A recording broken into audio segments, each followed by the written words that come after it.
Infrastructure के मामले में चीन अमेरिका और यूरोपियन कंट्रीज को भी पीछे छोड़ता जा रहा है, लेकिन अब स्क्रिप्ट बदलने वाली है क्योंकि भारत में बनने वाला है एक ऐसा एयरपोर्ट जो चीन के सबसे बड़े airport Beijing capital international airport को भी पीछे छोड़ देगा। जी हाँ, आपने सही सुना, क्योंकि ये कोई नॉर्मल एयरपोर्ट नहीं, यह एशिया का बिगेस्ट और वर्ल्ड का 4th लार्जेस्ट एयरपोर्ट होने वाला है, जिसके लिए भारत 30,000 करोड़ रुपए खर्च करने वाला है। लेकिन यह हैरानी की बात है कि एयरपोर्ट किसी मेट्रोपॉलिटन सिटी में नहीं, बल्कि जेवर नाम के एक छोटे से गांव में बन रहा है। क्या? जी हाँ, आपने सही सुना। लेकिन सवाल ये उठता है कि इसे आखिर बनाया क्यों जा रहा है और इसकी लोकेशन कोई मेट्रोपॉलिटन सिटी क्यों नहीं हो रही है। कहानी जानकर आप हैरान रह जाएंगे, तो चलिए डिटेल में जानते हैं। भारत का सबसे बड़ा एयरपोर्ट है IGI एयरपोर्ट, यानी इंदिरा गांधी इंटरनेशनल एयरपोर्ट, जो मौजूद है दिल्ली में। लेकिन अब इससे केवल 72 किलोमीटर दूर एक दूसरा एयरपोर्ट बन रहा है, जिसका नाम होगा नोएडा इंटरनेशनल एयरपोर्ट। यह एशिया का सबसे बड़ा एयरपोर्ट होगा। लेकिन सवाल ये भी है कि इतने पास में आखिर दो बड़े बड़े एयरपोर्ट क्यों बन रहे हैं, और आखिर इस एयरपोर्ट के लिए उत्तर प्रदेश को ही क्यों फाइनल किया गया है, जबकि उत्तर प्रदेश भारत का एक ऐसा स्टेट है जहां पर पहले से 4 इंटरनेशनल एयरपोर्ट मौजूद हैं। जी हाँ, आपने सही सुना। योगी की यूपी में 4 इंटरनेशनल एयरपोर्ट हैं, जिसमें शामिल हैं कुशीनगर इंटरनेशनल एयरपोर्ट, महर्षि Valmiki international airport Ayodhya, Lal Bahadur Shastri international airport Varanasi, Chaudhary चरण सिंह इंटरनेशनल एयरपोर्ट लखनऊ। तो आखिर एक ही स्टेट में 5वां इंटरनेशनल एयरपोर्ट बनाने की जरूरत क्या आन पड़ी, वो भी इतना बड़ा एयरपोर्ट जो दुनिया में 4थे नंबर पर होगा, जिसकी लागत 30,000 करोड़ है। यह अमाउंट कितना बड़ा है, इसका अंदाजा आप इस बात से लगा सकते हो कि यह सिक्किम जैसे स्टेट के एनुअल बजट से 3 गुना और मेघालय के बजट के लगभग बराबर है। जबकि हमारे देश में अभी भी बहुत सारी ऐसी प्रॉब्लम्स हैं जिन्हें सॉल्व किया जाना जरूरी है। तो आखिर सरकार बाकी प्रॉब्लम्स को पीछे छोड़कर एक एयरपोर्ट पर इतना पैसा क्यों खर्च कर रही है? कहीं ऐसा तो नहीं कि जो टैक्स पर टैक्स लगाया जा रहा है वो इसी एयरपोर्ट की वजह से हो रहा है? मगर सोचने वाली बात तो ये भी है कि आखिर सरकार टैक्स पेयर्स के पैसे को बर्बाद कर रही है या फिर इसका कुछ बेनिफिट भी होगा। अभी तक यह एयरपोर्ट पूरी तरह से बनकर तैयार नहीं हुआ है। इसका पहला फेज ही अभी कंप्लीट होने वाला है, लेकिन बहुत सारे सवाल पहले से तैयार हैं, जिसमें सबसे पहले आता है सवाल इसके महत्व का कि आखिर इसका महत्व क्या होगा। क्या यह एयरपोर्ट इंडिया को 2040 तक डेवलप्ड कंट्री बनाने में हेल्प करेगा, या फिर यह केवल टैक्स पेयर्स के पैसों की बर्बादी है? इसे समझने के लिए आपको थोड़ा सा पीछे जाना होगा। 25 नवंबर 2024 को प्रधानमंत्री मोदी और उत्तर प्रदेश के CM योगी आदित्यनाथ ने एयरपोर्ट का भूमि पूजन किया था, मगर जो कोई साधारण भूमि पूजन नहीं था। इस भूमि पूजन को अटेंड करने 2.5 लाख से ज्यादा लोग आए थे। क्या? जी हाँ, आपने सही सुना। मगर सवाल ये उठता है कि एयरपोर्ट तो और भी बहुत सारे बनते हैं, आखिर इस एयरपोर्ट में ऐसा क्या है कि इसकी वजह से इतना हाइप क्रिएट किया जा रहा है? वैसे तो इसके पीछे कई कारण हैं, बट इसका मुख्य रीजन है ज्यूरिख इंटरनेशनल एयरपोर्ट का इसमें इन्वॉल्वमेंट। जी हाँ, आपने सही सुना। अक्टूबर 2020 में एक एग्रीमेंट साइन हुआ था। इस एग्रीमेंट के अनुसार जेवर एयरपोर्ट को बनाने की जिम्मेदारी स्विट्जरलैंड की एक कंपनी को दी गई थी, जिसका नाम है ज्यूरिख एयरपोर्ट। ज्यूरिख एयरपोर्ट की बात करें तो इसे यूरोप का बेस्ट एयरपोर्ट मेकर माना जाता है, जो पिछले 2 दशकों से इंटरनेशनल यूजर्स द्वारा बेस्ट एयरपोर्ट चुना जाता रहा है। और जब भारत एशिया का सबसे बड़ा एयरपोर्ट बना रहा है तो उसकी क्वालिटी भी वर्ल्ड क्लास ही होगी। इसी कारण जेवर एयरपोर्ट को वर्ल्ड क्लास बनाने के लिए ज्यूरिख एयरपोर्ट को चुना गया है। ऐसी बात नहीं है कि भारत में पहले से कोई खास एयरपोर्ट नहीं है, मगर जेवर एयरपोर्ट को और भी खास बनाया जाएगा। इसमें कुछ ऐसी यूनिक क्वालिटीज होंगी जो इस एयरपोर्ट को स्पेशल बनाएंगे। इसका अंदाजा आप इस बात से लगा सकते हो कि जेवर एयरपोर्ट में 6 रनवे बनाए जाएंगे, जो एक दिन में 1000 से ज्यादा फ्लाइट्स को एकोमोडेट कर सकेंगे। दुनिया के सबसे बड़े एयरपोर्ट से कंपेयर किया जाए तो वहां पर भी 6 ही रनवे हैं। दरअसल दुनिया का सबसे बड़ा एयरपोर्ट फिलहाल रियाद यानी कि सऊदी अरब में मौजूद है। तो आप सोच सकते हो कि इस एयरपोर्ट की हाइप इतनी ज्यादा क्यों है? ऐसा इसलिए क्योंकि यह भारत की इंटरनेशनल इमेज को क्रिएट कर रहा है। दूसरी चीज जो इसे स्पेशल बनाती है इसके टर्मिनल का इंफ्रास्ट्रक्चर। इसके टर्मिनल इंफ्रास्ट्रक्चर को टाटा ग्रुप जैसी ट्रस्टेड ब्रांड द्वारा बनाया जा रहा है। यह भारतीय एवं स्विस इंफ्रास्ट्रक्चर का एक मिक्सचर होगा। इतना ही नहीं, यह दुनिया के कुछ चुनिंदा एयरपोर्ट्स में से एक होने वाला है जहां पर कॉन्टैक्टलेस फैसिलिटीज मौजूद होंगी। हमें पता है, अब आप सोच रहे होंगे कि कॉन्टैक्टलेस फैसिलिटीज क्या होती हैं। दरअसल यह एयरपोर्ट पूरी तरह से डिजिटाइज्ड और पेपरलेस होगा। यहाँ पर पैसेंजर को बोर्डिंग पास और टिकट के लिए लाइन में नहीं लगना पड़ेगा, बल्कि उनका ट्रैवल एकदम से हैसल फ्री हो जाएगा। तीसरी चीज जो इसे सबसे ज्यादा स्पेशल बनाती है वो है जेवर एयरपोर्ट में इंडिया की largest state of the art cargo facilities. दरअसल यह एक ऐसा एयरपोर्ट बनेगा जहां पर पूरा का पूरा एक टर्मिनल इंपोर्ट और एक्सपोर्ट के लिए डेडिकेट होगा।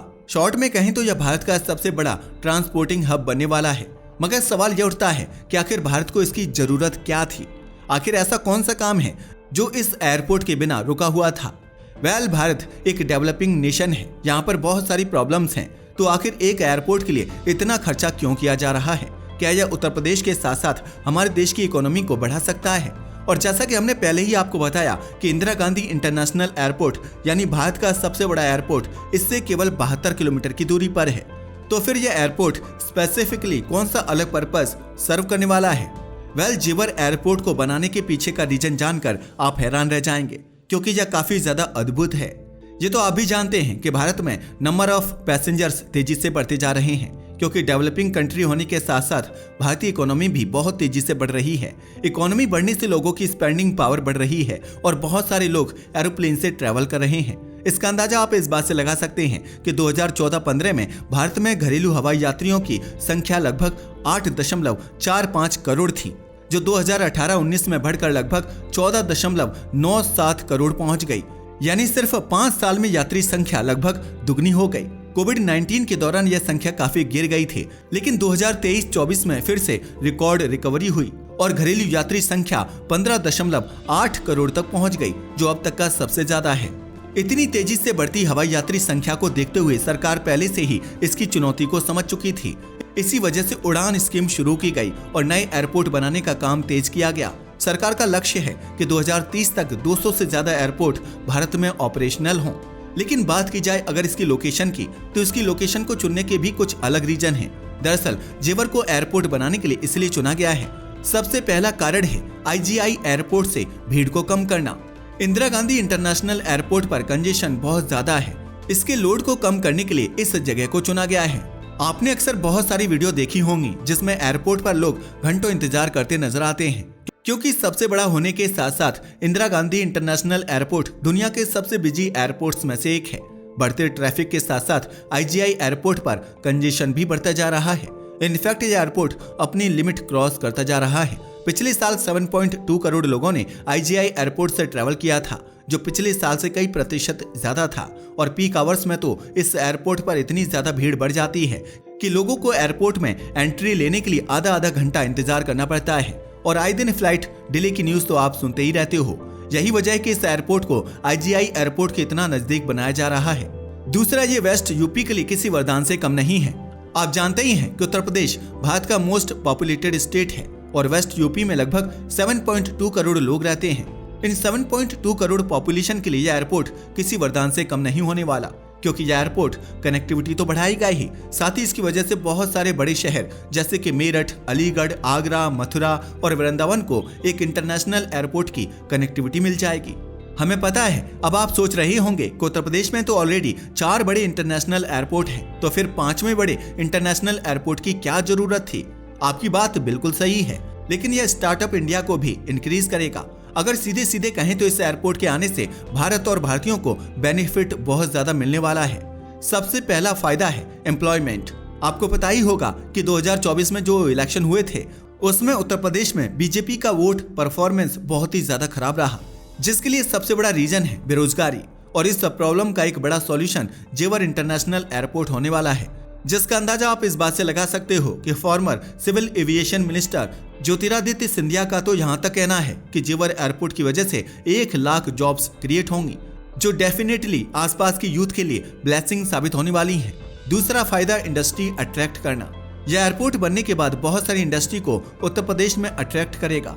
जैसा कि आप पहले ही जानते हैं, उत्तर प्रदेश के मुख्यमंत्री योगी आदित्यनाथ ने फरवरी 2023 में ग्लोबल इन्वेस्टर्स समिट ऑर्गेनाइज की थी, जिसमें उनका मेन मोटिव यही था कि इंडस्ट्रियलिस्ट दूर दूर से आकर उत्तर प्रदेश में इन्वेस्ट करें।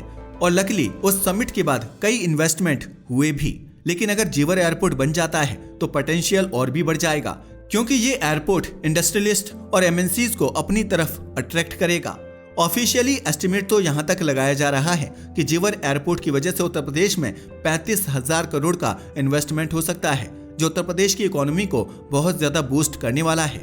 तीसरा फायदा होगा फिल्म इंडस्ट्री बनने का। ये तो आप भी जानते हैं, उत्तर प्रदेश के मुख्यमंत्री योगी आदित्यनाथ का सपना है कि प्रदेश में एक ऐसी फिल्म इंडस्ट्री बनाई जाए जो बॉलीवुड को टक्कर दे सके।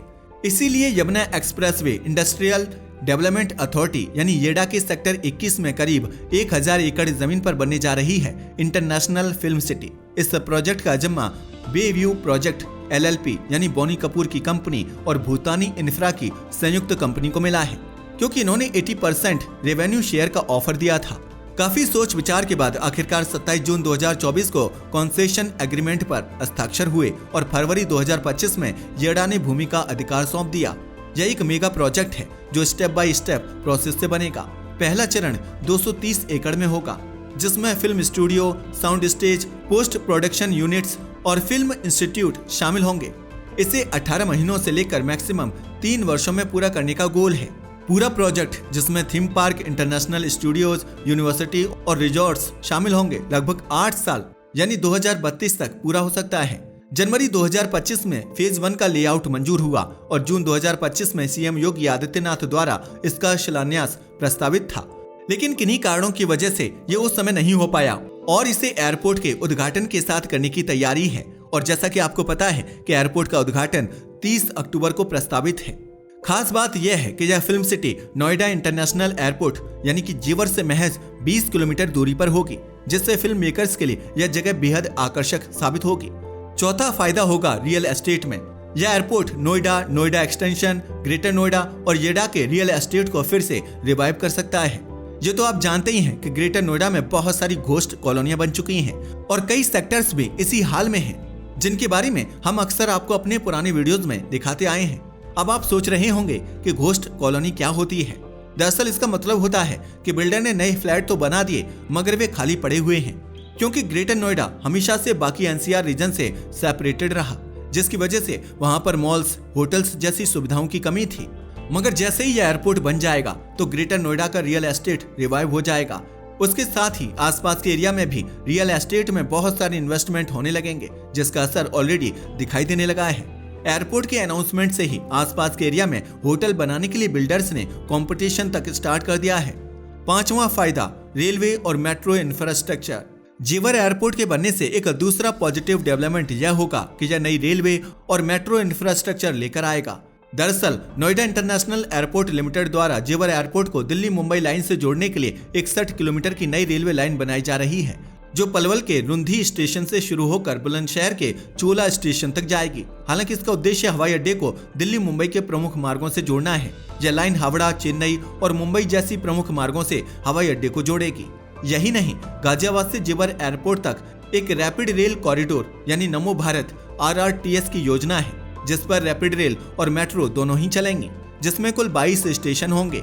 यह नया कॉरिडोर गाजियाबाद नमो भारत स्टेशन से शुरू होगा और नोएडा इंटरनेशनल एयरपोर्ट तक जाएगा।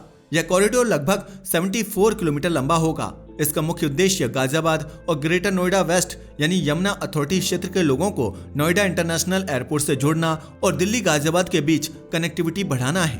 और यह तो आप भी जानते हैं कि एयरपोर्ट या एक रेलवे लाइन के आने से आसपास के एरिया अपने आप डेवलप होना शुरू हो जाते हैं। इसके साथ ही जेवर एयरपोर्ट को दिल्ली वाराणसी बुलेट ट्रेन परियोजना से जोड़ा जाएगा। इस योजना के तहत दिल्ली के सराय काले खां से बुलेट ट्रेन शुरू होगी, जो नोएडा के सेक्टर 148 और फिर जेवर एयरपोर्ट के पास रुकेगी। दिल्ली से जेवर एयरपोर्ट की दूरी लगभग 21 मिनट में तय की जाएगी। छठा फायदा टूरिज्म। नोएडा एयरपोर्ट उत्तर प्रदेश में टूरिज्म को बूस्ट करने वाला है। ये तो आप भी जानते हैं कि कोई भी नई जगह एकदम से टूरिज्म लेकर आती है। इसका जीता जागता उदाहरण हमने अयोध्या के श्री राम मंदिर को देखा। और उत्तर प्रदेश तो जाना ही अपनी रिलीजियस जगहों के लिए जाता है, मगर अब ये और भी ज्यादा फेमस होने वाले हैं, वो भी इस एयरपोर्ट की वजह से। ये अपनी खास लोकेशन की वजह से अयोध्या में भगवान श्री राम और मथुरा वृंदावन में भगवान कृष्ण से जुड़े टूरिज्म को बूस्ट करेगा, क्योंकि मथुरा और वृंदावन दोनों ही जगह जेवर एयरपोर्ट से सिर्फ 1 घंटे की दूरी पर होंगी, जिसकी वजह से उत्तर प्रदेश में धार्मिक टूरिज्म बहुत ज्यादा बढ़ेगा। मथुरा वृंदावन के साथ साथ जेवर एयरपोर्ट ताजमहल को भी पूरी दुनिया से ज्यादा कनेक्ट करने वाला है। यह सारी एक्सपेक्टेशंस हैं जेवर एयरपोर्ट से, मगर अब सवाल वही का वही है, क्या यह एयरपोर्ट इंडिया में इतना इकोनॉमिक डेवलपमेंट ला सकता है? अगर फाइनेंशियल और रिटर्न ऑन इन्वेस्टमेंट की बात करें तो 30,000 करोड़ खर्च करना वर्थ इट है या नहीं, ये तो वक्त ही बताएगा। क्योंकि ये तो तय है कि इससे इन्वेस्टमेंट तो जरूर आएगी, लेकिन हाँ, वह समय बताएगा कि इसमें कितना समय लगने वाला है, 5 साल, 10 साल, 15 साल या फिर 25 साल। ये सवाल हम आपके लिए छोड़े जाते हैं कि आप बताइएगा यह इन्वेस्टमेंट हमें वापस कितने टाइम में मिल जाएगा। अपनी राय को हमें कमेंट करके बताना ना भूलिएगा। साथ ही अगर आपको हमारी वीडियो पसंद आए तो इसे लाइक और हमारे चैनल को सब्सक्राइब करें। धन्यवाद।